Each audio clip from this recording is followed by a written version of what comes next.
आमदार रोहित पवार आपल्याबरोबर आहेत। रोहित पवार जी प्रशांत कोरटकरला काल अटक केली आहे, आज त्याला कोल्हापुरात आणलं गेलं शाहूवाडी पोलीस स्थानकात। थोड्याच वेळात जिल्हा सत्र न्यायालयामध्ये त्याला हजर देखील केलं जाणार आहे। परंतु राहुल सोलापूरकर यांनी छत्रपती शिवाजी महाराज डॉक्टर बाबासाहेब आंबेडकरांवरती वक्तव्य केली, तो अजून देखील मोकाट आहे, त्याच्यावरती एकही गुन्हा दाखल नाही आहे। कोरटकरबद्दल सगळी माहिती सरकारकडे असताना सुद्धा एवढा उशीर त्यांनी लावला, म्हणजे कुठेतरी असं आपल्याला म्हणावं लागेल की लोकातून जो रोष वाढत चालला आहे, विरोधी पक्षातून सुद्धा अनेक वेळा हा मुद्दा त्या ठिकाणी मांडला जात होता की कोरटकर आणि सोलापूरकरला का पकडलं, तर शेवटी कुठेतरी त्या सगळ्या प्रेशर समोर सरकार झुकलं असं आपल्याला म्हणावं लागेल आणि मग कोरटकरला तिथं पकडलं। त्या चिल्लर माणसाला जेलमध्ये टाकत असताना आपल्या सरकारकडनं सुद्धा जो काही चांगला वकील आहे तिथं द्यावा आणि परत तो बाहेर निघणार नाही याची दक्षता घ्या।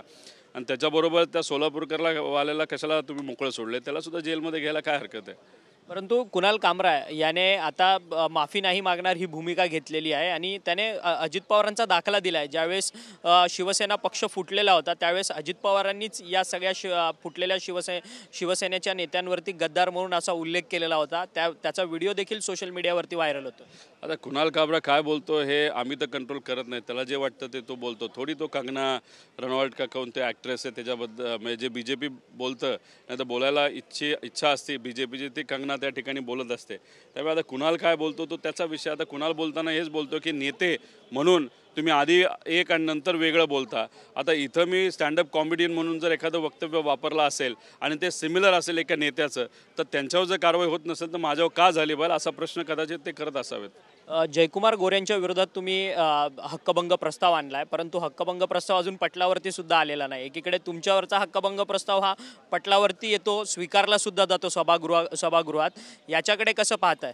कुठेतरी मुख्यमंत्री साहेबांच्या ऑफिसमधून सहकार्य असावं गोरेंना असं आपल्याला कुठेतरी त्या ठिकाणी दिसतंय। त्याच्याचबरोबर संविधान आणि लोकशाही या विधिमंडळामध्ये त्याला महत्त्व दिलं जात नाही असं या सरकारच्या मार्गदर्शनाखाली हे आपल्याला त्या ठिकाणी कळतं। त्यामुळे सत्ता असेल, तुम्ही मंत्री असाल तर तुमचा हक्कभंग स्वीकारला जाईल, तुम्ही आंदोलन करू शकता आणि तुम्ही विरोधात असाल तर तुमचं ऐकलं जाणार नाही, किती तुम्ही महाराष्ट्राच्या हिताचं बोला, असं कुठेतरी आज त्या ठिकाणी आपल्याला दिसतंय। खरं तर जयकुमार गोरे जे ग्रामविकास मंत्री आहेत त्यांच्या संदर्भातले अनेक भ्रष्टाचार देखील तुम्ही आता बाहेर काढतायत।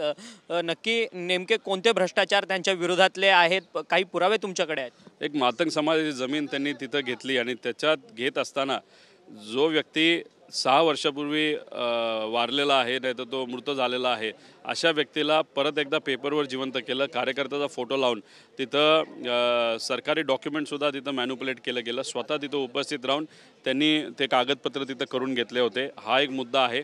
त्याच्याचबरोबर दुसरा मुद्दा आहे की कोविड काळामध्ये 3.5, 4 का 8 कोटीचा भ्रष्टाचार त्यांनी त्या ठिकाणी केला होता। एक इन्स्टिट्यूट दबावाच्या अंडर त्यांनी ते घेतलं होतं, हे त्या ठिकाणी आपण सगळ्यांनी बघितलं। त्यामुळे हे 3-4 मुद्दे आहेत आणि अजून असं म्हणतात की कुठेतरी फेक करन्सीचा पण मुद्दा आहे।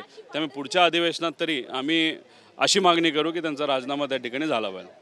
परंतु जयकुमार गोरे यांच्या ज्या महिलेसोबत जे प्रकरण होतं त्या महिलेला देखील अटक झालेली आहे। 1 कोटी रुपयांची कॅश जी आहे ती देण्यासंदर्भात जयकुमार गोरेंनी 1 कोटीची कॅश त्या महिलेला दिली आणि त्या महिलेला अटक झाली।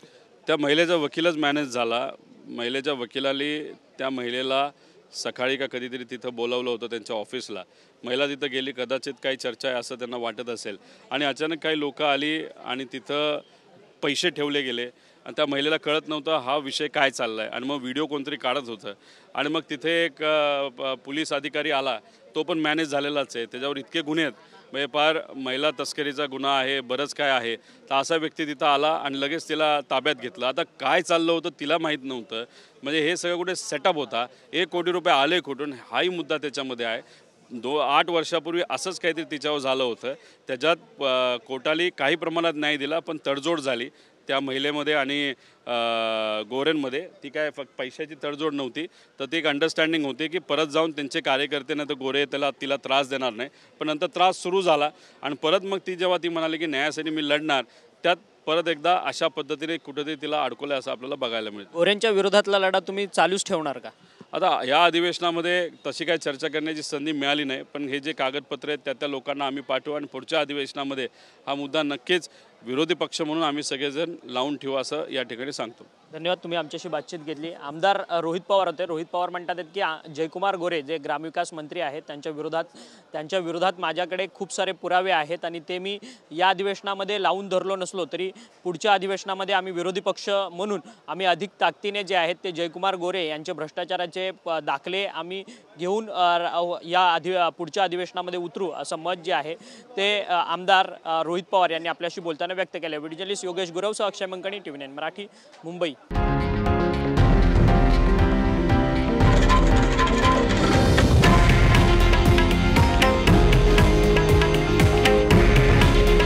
हे आहे देशातील नंबर 1 न्यूज नेटवर्क आणि आपण पाहत आहात TV9 मराठी.